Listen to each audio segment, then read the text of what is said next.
The whole world was watching. A penalty in the very first week of the World Cup with millions of people staring at the same replay and arriving at the same conclusion. That is offside. The attacker was clearly past the last offender. Everybody saw it. The fans in the stadium saw it. The fans at home saw it. The pundits in the studio saw music it, and then VAR ruled it onside. The penalty stood. The goal went in, and the one piece of evidence that could have settled the entire argument, the calibrated offside line that FIFA shows in leagues all over the planet every single week, never came. That is FIFA's worst music nightmare. Not a controversial call. Every tournament has those.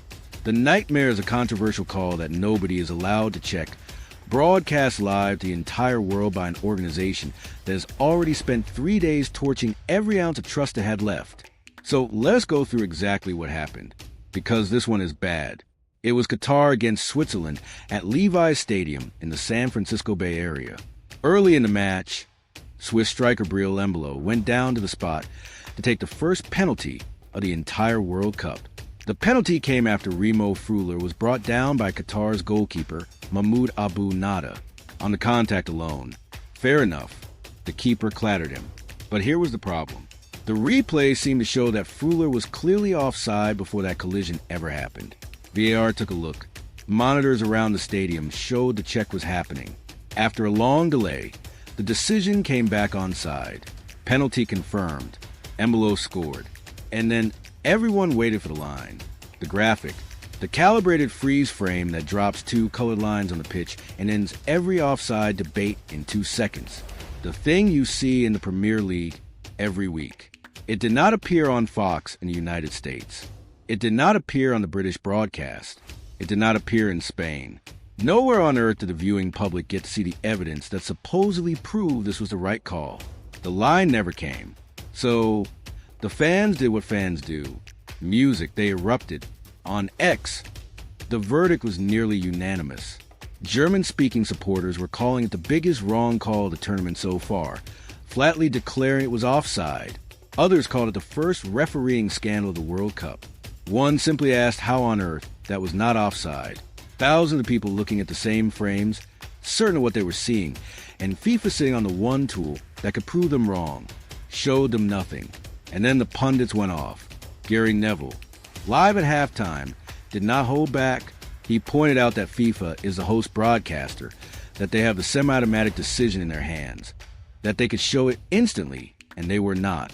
He said fans already distrust FIFA and the technology, and that until they prove otherwise, it is offside in his eyes. And then he reached for the word that became the headline.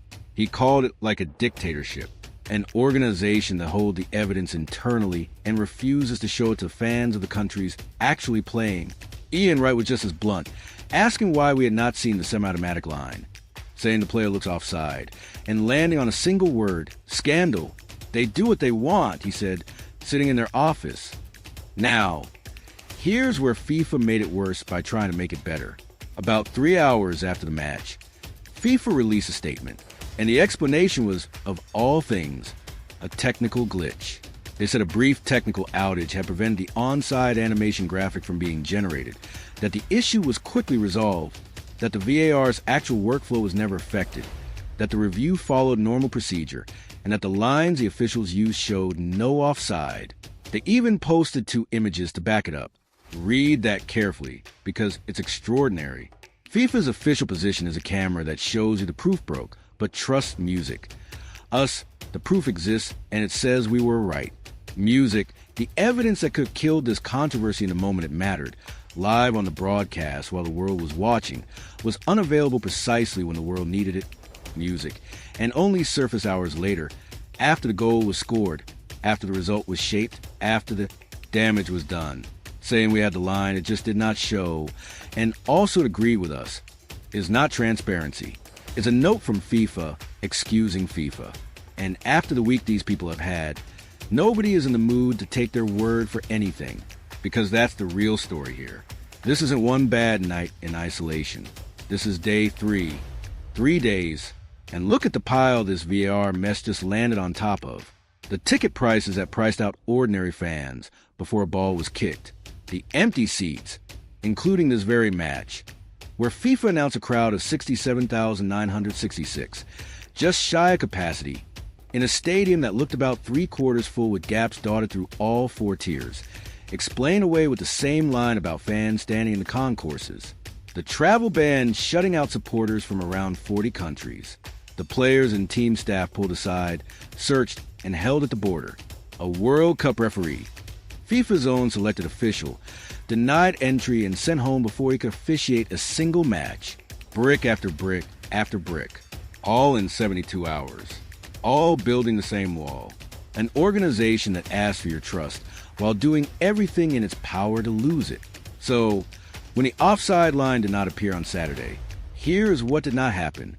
Nobody at home thought it was a harmless technical outage, that these things occur. After 3 days of this, the instinct was the opposite. People did not see a glitch. They saw a cover-up. And whether or not that is fair to FIFA in this specific instance is almost beside the point, because FIFA is the one who spent the entire week teaching the audience to assume the worst. Let me be fair for a second, because this channel does not deal in fantasy. It is entirely possible the call was correct. It is possible the tech genuinely failed, that the lines really did show Fuller onside, that this was nothing more than rotten timing on a bad day for the graphics team. That can all be true, but that is exactly what makes it a nightmare instead of footnote. FIFA had one job in that moment: show the line and the argument, move on. They could not. And they had already burned every bit of credibility that would have let people give them the benefit of the doubt.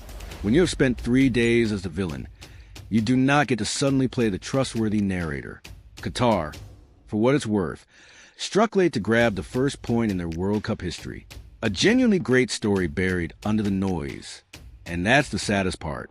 The football is delivering. The drama, the upsets, the debuts. It's all there. But FIFA keeps stepping on its own tournament. And on Saturday, it did it live in front of everyone with the one piece of evidence that could have saved it sitting in an office out of sight. The line never came. And by now, nobody's surprised.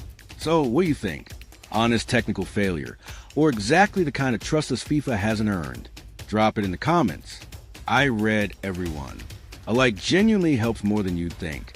Subscribe if you want World Cup coverage that keeps count of everything going wrong. Football at this scale is never just a tournament. It's a moment in time. 3 days in, FIFA's moment is starting to look like a slow motion